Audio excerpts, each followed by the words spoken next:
High, good morning everyone. Current অ্যাফেয়ার্সের আজকে 6 নম্বর part. এই কারেন্ট অ্যাফেয়ার্সের 6 নম্বর পার্টে আমরা তোমাদের অনলাইনের কোশ্চেন কিছু আলোচনা করতে চাইছি।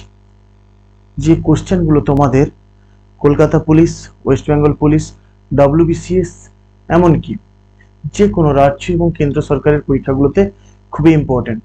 আমরা যেগুলো আজকে অনলাইনার কোশ্চেন হিসাবে আলোচনা করছি কিংবা অনলাইনারের পরেও কিছু একটু ডেসক্রিপটিভ টাইপের আলোচনা করছি, ওর পরে এইগুলো থেকেই, চ্যাপ্টারগুলো থেকেই বা এই কোশ্চেনগুলো থেকেই কিন্তু আমি কি করব, না তোমাদের প্র্যাকটিস করাবো।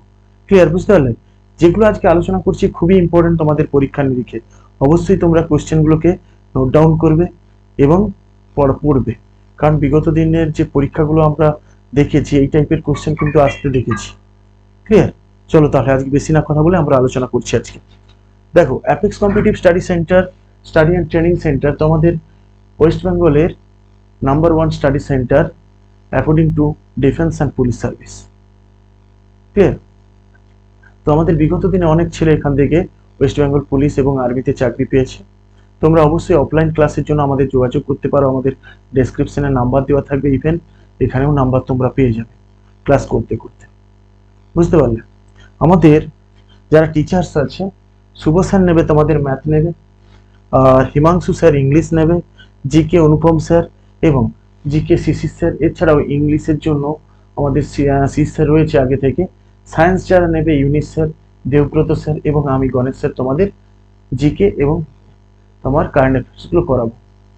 তোমাদের অবশ্যই যদি ক্লাসগুলো ভালো লেগে থাকে বন্ধুদের মধ্যে ক্লাসটাকে শেয়ার করো, আর নিজেরা সাবস্ক্রাইব করো, কমেন্ট করো এবং লাইক করো।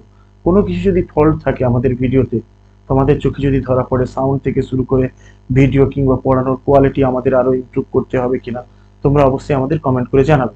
ক্লিয়ার? চলো ফার্স্ট কোশ্চেন দেখো। ফার্স্ট কোশ্চেন খুবই একটা ইম্পর্টেন্ট কোশ্চেন, যে রিসেন্ট যে একটা ঝড় হলো, এই ঝড়ের নামকরণ কে করেছে? দেখো, ওমান নামকরণ করেছে রেমাল। রেমাল একটা আরবি শব্দ যার অর্থ হচ্ছে বালি।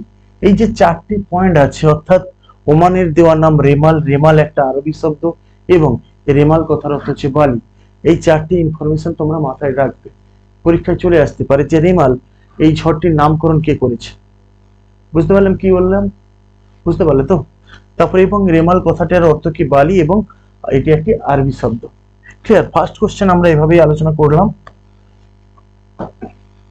সেকেন্ড কোশ্চেন দেখো, বলছে কান এ ইতিহাসে বাঙালি তনয়া, মানে কান ফিল্ম ফেস্টিভ্যাল হয়ে থাকে আমাদের এখানে। আমাদের বাঙালি দুজন বা একটা বিশাল নামকরণ মানে একটা ভালো জায়গায় পৌঁছেছে। দেখো, ফ্রান্সের কান চলচ্চিত্র উৎসবে যে পয়েন্টগুলো তোমরা মনে রাখবে, ফ্রান্সের কান চলচ্চিত্র উৎসবের অসাধ্য আরাইগার নামে বিভাগে দ্য সেমলেস ছবির জন্য সেরা অভিনয়ের পুরস্কার জিতে ইতিহাস গড়লেন অনুসুয়া সেনগুপ্ত। অনুসুয়া সেনগুপ্ত দ্য সেমলেস ছবির জন্য একটা ভালো জায়গায় গিয়েছে বা সেরা অভিনয়ের পুরস্কার পেয়েছে। ভারতীয় ছবির গৌরব আরো কয়েক কদম বাড়িয়ে মূল প্রতিযোগিতায় গ্রাঁপি পেল পায়েল কাপাডিয়া। আমরা আগের দিন এই কোশ্চেনটা করেছিলাম, হয়েছে গ্রাঁপি পেয়েছে Payal Kapadia. All we imagines as light 2024-এর কানে, অতএব ভারতের 2 মেয়ের বিজয় কাহিনী, দুটি ছবি জুড়ে মেয়েদের গল্প। মানে আমি এখানে অনুসুয়া সেনগুপ্ত কোন সিনেমার জন্য আমার কান ফিল্ম ফেস্টিভ্যালে সেরা পুরস্কার পেয়েছে, সেটা হচ্ছে সেমলেস ছবির জন্য, এবং গ্রাপি পেলেন পায়েল কাপাডিয়া। দুটো পয়েন্ট মনে রাখবে। ক্লিয়ার? তো চলো পরের কোশ্চেন।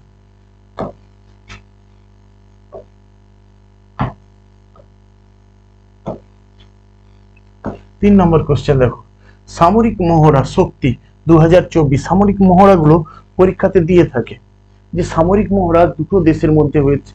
যে ধরো শক্তি, এখানে যেটা দেওয়া আছে শক্তি সামরিক মহড়া 2024 দুটো দেশের মধ্যে হয়েছে, সেই দুটো দেশ তোমাদের মনে রাখতে হবে। দেখো, মেঘালয়ের উমরওয়েতে আয়োজিত হলো ভারতীয় সেনাবাহিনী এবং ফ্রান্সের সেনাবাহিনী। খুব ইম্পর্টেন্ট জায়গা, ভারতীয় সেনাবাহিনী এবং ফ্রান্সের সেনাবাহিনীর মধ্যে যে সামরিক মহড়া হয়েছে 2024 সালে, ওটির নাম শক্তি। ক্লিয়ার? খুবই একটা ইম্পর্টেন্ট কোশ্চেন, এগুলো তোমরা অবশ্যই স্কিপ করবে না, ইম্পর্টেন্ট কোশ্চেন এগুলো তোমরা পড়বে। তারপরে দেখো চ্যাং 6 মিশন,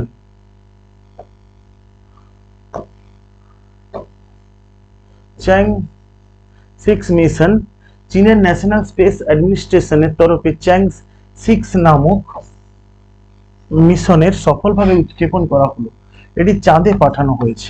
ক্লিয়ার? এবার কোশ্চেন কিভাবে আসে যে চ্যাং 3 তোমার যে মিশন সেটা হচ্ছে কোন দেশ পাঠিয়েছে। ক্লিয়ার? তাহলে আমাদের কি না চাঁদে কে পাঠিয়েছে, না চীন পাঠিয়েছে। তারপরের কোশ্চেন দেখো,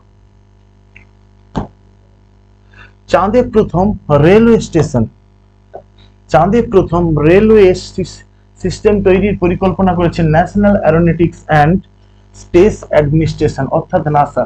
আমরা আগের দিন লিখেছিলাম নাসার যে হেড বিল নেলসন। ক্লিয়ার? ইসরো লিখেছিলাম এস সোমনাথ, ডিআরডিও লিখেছিলাম ভি কামাত। এগুলো তোমাদের মনে রাখতে হবে, এগুলো জিনিসগুলো আগের ভিডিওতে দেওয়া আছে তোমাদের। হ্যাঁ, নাসার বিল নেলসন, একটু তবু তোমরা লিখে নাও।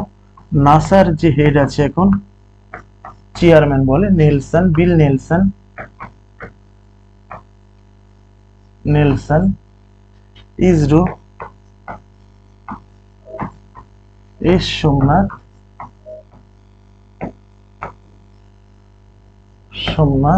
এবং ডিআরডিও ভি কামাত।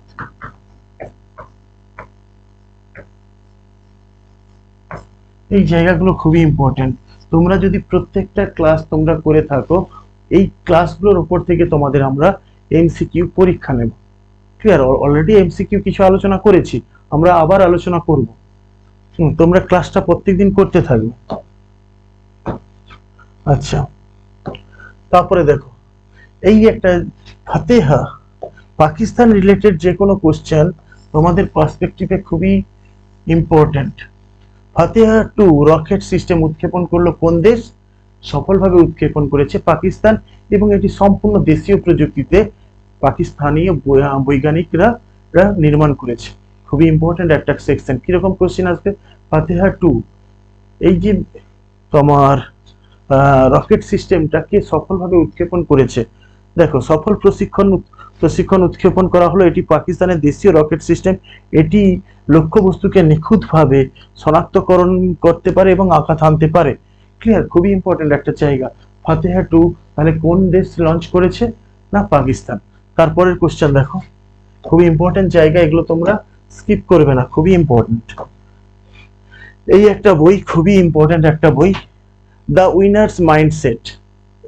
রিসেন্ট আমাদের লিখেছে সেন রবার্ট ওয়াটসন, যিনি কে না অস্ট্রেলিয়ার প্রাক্তন ক্রিকেটার। খুবই ইম্পর্টেন্ট জায়গা একটা, এটা অবশ্যই তোমরা করবে। দ্য উইনার মাইন্ডসেট, লেখক হচ্ছে সেন রবার্টসন। ইনি কে না অস্ট্রেলিয়ার প্রাক্তন ক্রিকেটার হচ্ছে সেন ওয়াটসন, যিনি লিখেছেন দ্য উইনার্স মাইন্ডসেট। ক্লিয়ার? খুবই ইম্পর্টেন্ট জায়গা, তোমরা অবশ্যই নিজেরা পড়বে। ক্লিয়ার?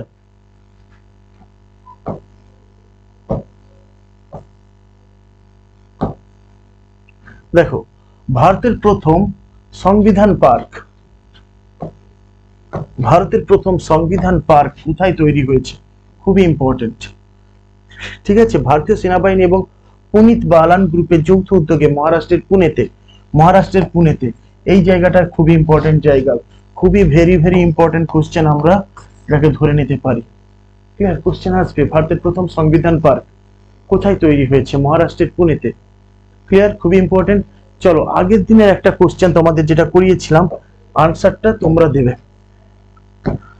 বলছে চন্দ্রযান 3 ল্যান্ডিং সাইটের নাম কি? আগের দিন আমরা করিয়েছিলাম চন্দ্রযান 3 ল্যান্ডিং সাইটের নাম কি।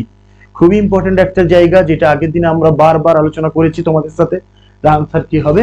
না শিব শক্তি। ক্লিয়ার? আনসার হবে শিব শক্তি। তাহলে দেখো, আজকে আমরা 10টা কোশ্চেন আলোচনা করলাম, যার মধ্যে একটা কিন্তু আমি রিভিশন হিসাবে তোমাদের দিয়েছি। অবশ্যই তোমরা করবে এটা, রিভিশন গুলোকে তোমরা পড়বে না। রিভিশন না করলে নতুন করে লাভ নেই। নতুন পড়বে ভুলবে, কিন্তু রিভিশন গুলো যদি একবার করে নাও আগের গুলো, রিভিশন থাকলে নতুনগুলো পড়তে ভালো লাগবে। ক্লিয়ার? আপাতত আজকে এতটাই থাকুক। কারেন্ট অ্যাফেয়ার্স ডেলি আমরা চেষ্টা করছি ডেলি তোমাদের কারেন্ট অ্যাফেয়ার্স প্রোভাইড করার জন্য, এবং যেগুলো আমরা তোমাদের দেবো সেগুলো কিন্তু পরীক্ষার নিরীক্ষে খুবই ইম্পর্টেন্ট। এগুলো তোমরা অবশ্যই স্কিপ করবে না, কারণ সামনে কলকাতা পুলিশ আছে, ওয়েস্ট বেঙ্গল পুলিশ আছে, মিসলেনিয়ার্স আছে, ক্লার্কশিপ আছে, যারা ডব্লিউবিসিএস মেন্স দেবে তাদেরও আছে, এবং ইম্পর্টেন্ট জায়গা এখান থেকেই পেয়ে যাবে। এবং তোমরা যারা পরবর্তীকালে ডব্লিউবিসিএস দেবে, আগের বছর দেবে, তাদের ক্ষেত্রেও কিন্তু এই কারেন্ট অ্যাফেয়ার্স গুলো লাগবে। অতএব তোমরা অবশ্যই এগুলো ভালো করে পড়বে এবং কি বন্ধুদের মধ্যে শেয়ার করবে, তারাও যেন একটু উপকৃত হতে পারে। ক্লিয়ার? চলো, থ্যাংক ইউ।